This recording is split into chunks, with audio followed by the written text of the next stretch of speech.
It's day 10, 21 days of wellness. And you are here with the wellness professor himself, Leo Simpson II. And today I I didn't feel like I was really well. Now let me explain what I mean by that. When I say I didn't feel like I was really well, I felt a lot of different emotions to where it was like, here it is. I'm talking about 21 days of wellness. And man, I just feel like there's a lot of things that I can't really put my eyes on, can't really put my hands on, can't really put, my finger on from a mental standpoint. And it's like, man, I feel almost weak. And it made me think about how often we feel like we are just weak and feel like weakness is just overtaking us. And how is it that I deal with pursuing wellness, getting wellness, operating in a wellness mindset when I feel weak? I'll ask that again. I'm sure there's other people saying it because it's like, I know I got to get up and do what I need to do. I know I got to get up and make things happen. I know I got to get up and pursue what I got to pursue, but I don't feel like it.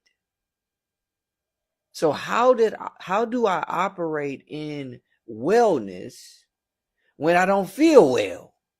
And I'm not just talking about sick. I'm talking about I don't feel like all things are well, or I don't feel like I really have the energy, the drive, and all of that. Watch this. I got some good stuff for you. I got some good stuff for you today, particularly with regard to, I want to share with you what I often deal with myself and I share with my daughters. My wife and I, we talk about this on a regular basis, but I share this with my daughters, especially my 14-year-old who has to manage type 1 diabetes currently. And so here's what I want you to think about. So I shared a little bit yesterday about the experience of when my dad passed away and how, it was unexpected. It was tragic. It was something that, was very unexpected, unique, and all of that. And I don't know if you've been following me real quick. I just want to drop this in. I have this way I'm holding my microphone because I want to make sure I can see my little light here. Because if my little light go out like it did yesterday with the last 5 minutes and I didn't know until the end, I want to be able to see it and make a switch if I need to. Okay, that's a little levity. Remember, you got to have some levity. That helps your wellness too, okay? So, I shared about the experience with my dad, passing unexpectedly, tragically, various things. And I also shared how immediately thereafter, less than 30 days after my dad passed, my oldest daughter, who's now 14, was diagnosed with type 1. We ended up having to rush her to the hospital and various other things, right? And also shared a little bit, I think, in that episode or in that message, that live, if you will, that, she attempted suicide, with her medications, in that same year, just because of all the things that were going on. And I'll definitely get a little bit more into that over the next days, not just in this 21 days of wellness, but even thereafter. I'll talk more about that because that's a very passionate pursuit of really bringing to the surface in the forefront the reality of how we pursue the option of taking our lives as an option, which really shouldn't even be an option. But let me get back to it. So my 14-year-old, currently, she's in the position to where, in the context of having to manage type 1 diabetes, she's having to learn how her mother and I think about the decisions that we make and help her to understand the decisions that we make with regard to the things that need to be done, when it comes to what food you eat, when you eat them, why you eat them, how much you eat, how much you desire to eat based on how much insulin you should have versus, the amount of carbs or the blood glucose level, and how that determines what you should eat in some regards in order to make sure you're not just putting so much insulin into you. It's like all these little details, right? But also there's this dynamic that she experiences where when and we notice that there's a sensitivity she has with regard to the moves of her blood glucose level. Like when her blood glucose level goes, kind of high, I would say over 250 or something like that. It's like she can feel it, especially if it's happening quickly. She can feel it. Or if she goes low and it's starting to go low in a certain way, and it's also happening quite rapidly, she can feel it, right? It's so interesting how, she's gotten this deal of being able to see the differences in the swings at times, right? Now, with that, one of the things that happens is when she's going really, really high or going low, whether it's rapid or it's kind of like gradually happen, a lot of times she'll feel like, I just want to lay down. And on the one hand, I get the point. So does her mother.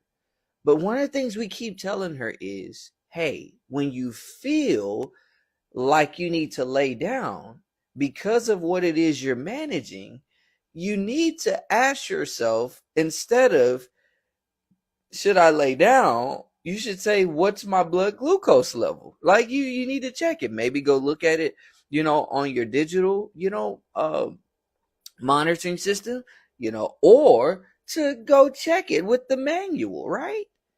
Now, why do I share that?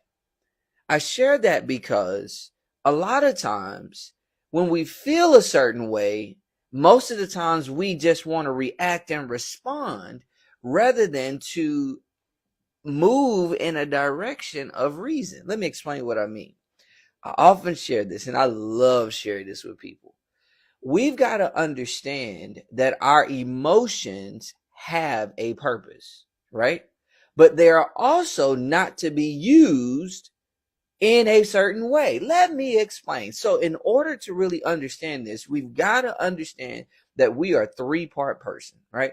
We are a spiritual person. We are a natural person. But in the context of a natural person, we are spiritual, we are spirit, we are soul, then we are body. Okay, we are spirit, we are soul, we are body. You spirit, because if you've had anyone pass away in your life, what you saw was their body. You didn't see their soul, but the thing that really caused them to be laying in front of you was the fact that there was a separation from the spirit of the body. Even the wise man Solomon, the wise king Solomon actually said, he said, when we die, the spirit goes back to God who gave it, and the body goes back to the ground from which it came from. Okay? You see, you got people who have recorded in history, this is what it is. But let me tell you this little cool thing about your soul. Your soul is also three parts. It's mind, will, emotions. Okay. All right. Leo's getting somewhere now. It's mind, will, and emotion. When it comes to the mind, the will, and the emotions, the understanding about the reality that our soul is made up of those three things will help us to really understand that our emotions are pivotal, but we need to make sure we don't use them improperly, right? So remember, I started with saying, what do you do when you feel like you're just full of weakness and not wellness? When you feel weak, but you don't feel well. Well, let me start here. It doesn't matter how you feel. You know why? Because how you feel should be utilized in a certain way, and what you think and believe should be the governance of what you do and why you do. Okay, I'm gonna say it again. What you feel shouldn't be the dictate. I'm saying it differently. What you feel should not be the dictate of what you do and why you do, but it should be utilized in a certain way. Leo, how should my feelings be beneficial? Okay, let me help you out. You got to understand these three aspects, these three elements of our soul, though. Mind, will, and emotions. Okay? Appreciate you, brother. Mind, will, and emotions. Let me explain it. Our emotions, now let me give you a little background on Leo. I got a background in accounting. I've been in research. I've actually served in a lot of different areas and roles in business. And so, like, when it comes to being excessively valuable and excellent in business, one of the things I'm very sensitive about is data. Data. Okay, why? Because data should not be used to make decisions, but it should be used to help in the informing of your decisions. Well, this is what you have to understand. Your emotions really are designed to primarily operate in two ways. What are those two ways? One is to move you into action from your mind and will, meaning you're thinking and believing and desiring, that moves you into action. There is to be the translation from the immaterial to the actual material activity and behavior. But the other thing is when you experience stimuli from the outside upon your body, it is to then create a data point in you having an emotional connection with what has happened. For example, if it's cold outside and you feel a breeze, that breeze creates a stimuli. Well, that doesn't mean you go put a coat on. It means you assess whether or not you need a coat. And how do you do that? You understand that your emotions, especially in the context of when you experience external stimuli, your emotions should be dealt with as data points, which you find yourself in a position to ensure that you then utilize that data from your emotions in your mind or in your thinking so that you can then make an informed decision, establish a well-founded belief and desire, and then let that go back into your emotions, into the context of how you operate. Why? Because if you actually allow the external stimuli to then impose upon your emotions, and then your emotions tell you what to believe and desire, and then what you believe and desire tells you what to think, you are backwards in your wellness, and you will not have any of it.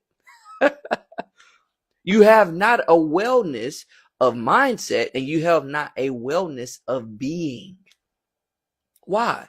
Because your emotions are not designed to lead you. Your emotions are designed to be influenced upon to move you into action. That's why they're called emotions, energy in motion. So that means energy in its intangible sense has now been translated into a motionable sense, which is matter, which is action, which is behavior.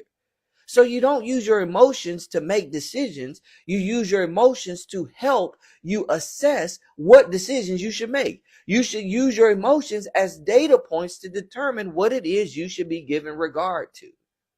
Now, how does that correspond back to the part where it said, like, what do I do when I don't feel well? Well, first of all, we do not do because of how we feel. We actually really are designed to do because of what we think and believe. And how we feel should really be based on what we think and what we believe. So going back and using my 14-year-old daughter with to manage type 1 diabetes, here's what it is that I shared with her.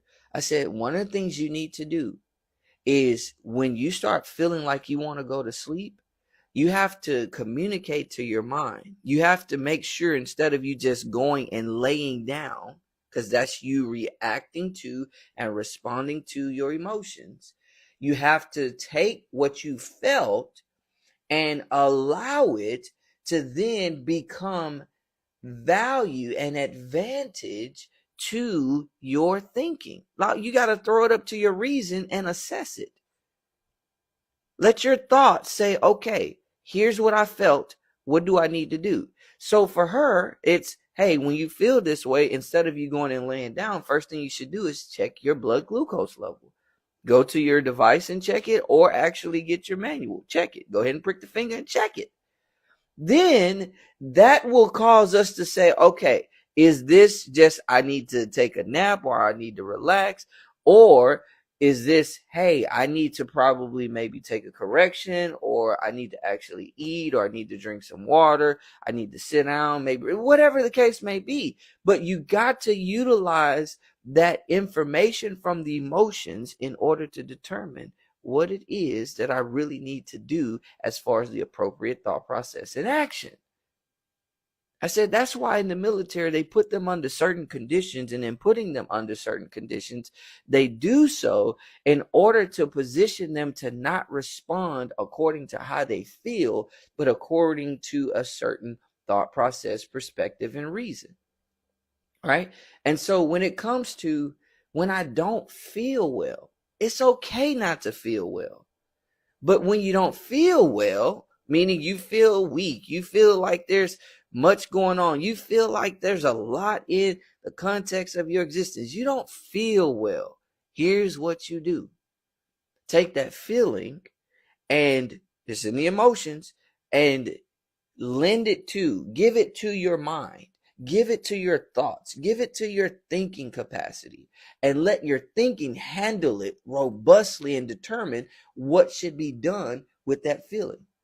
Not to mention, it's really a matter of when we don't feel well, that is the essence of chaos, frustration, and confusion coming to present disruption. And remember what I told you. Every adversity brings with it the seed of an equivalent advantage. In other words, if you don't feel well, eat through the peach so you can get to the seed on the inside. Completely absorb. Give yourself fully and completely. Extract all the goodness from it because it's of value to you. You know, the truth is, some days we get up and we don't feel like doing anything. You know, like to do 21 days in a row of something. Like you say you're going to do it, and then you got to do it every day for that 21 days. Man, that's work. How are you going to sustain that? Even somebody asked me yesterday, what are you going to do after the 21 days? You know what Leo's going to do? Leo's going to commit himself to going live every day, even if it's just for 5 minutes. Why? For whatever reason, it has become a thing for me. It's like I gotta go live. Why? 2 reasons. One, it helps me to be true to who I am. It also helps me to be true to who I am for those I need to be that for, right? You may not be watching right now, but you might be watching the recording. You might be watching it posted on my Instagram, my YouTube, my LinkedIn, my Facebook. And guess what? Literally, the moment you're watching may be you getting exactly what you needed in that moment. What if I didn't show up? And let me share this, man. Let me talk about not feeling like it. One of the reasons sometimes we don't feel like doing stuff is because we don't see the results that we really want to see from the thing, right?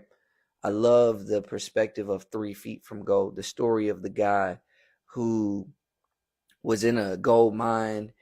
This was, back during the time of the gold rush. He was in the gold mine and literally was in a position to where, he was getting some good stuff happening, was actually getting some gold from that mine. And then he got to a point to where like the gold just disappeared. And he got frustrated with it. Kept digging, got frustrated with it because he wasn't finding anything. Ended up selling the mine. The person he sold it to came in and got somebody who was an expert of mines and all that kind of stuff. And the expert told him and said, man, whoever had this, they really didn't understand fault lines, because literally where they were actually digging, if they'd have kept going about 3 feet, they would have struck the largest, they would have actually struck gold. And the person who bought the mine was like, okay, thank you. He went and continued to dig. Next thing you know, it was one of the largest gold discoveries of the gold rush. And here's the reality.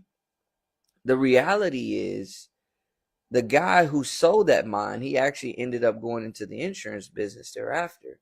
And one of the things he made a decision to do was to not quit when it looked like it was difficult. Me, Oh, that wasn't me in the past. As a matter of fact, like I said, I was talking to somebody yesterday about how back in 2013, I had started doing content on YouTube. And literally, if I'd have just continued to do one something a week or even every day, whatever the case may be, whether I did every day, a couple times a week, or once a week, I literally would have had a chronicling of content that would have put me in a position to where when that first YouTube boom happened, where people were actually, benefiting from a lot of different ways of monetization and all that, I'd have been on the front end of that. I'd have been in the big names of people who have made it through YouTube and other types of social media platforms. For example, the people like Kev on Stage, if you're familiar with him, and my wife followed a lot of the people who dealt with hair stuff and a lot of lifestyle things, and literally people were killing the game. Now, don't get me wrong, you can still get some things going today as far as social media and the content you put out, and I'll tell you why in a moment. But here's the thing. I'm talking about the fact that I would have gotten something in that first wave and not just in the latter waves. I got something from the first raid, not just the latter raid. You hear me? Well, why is it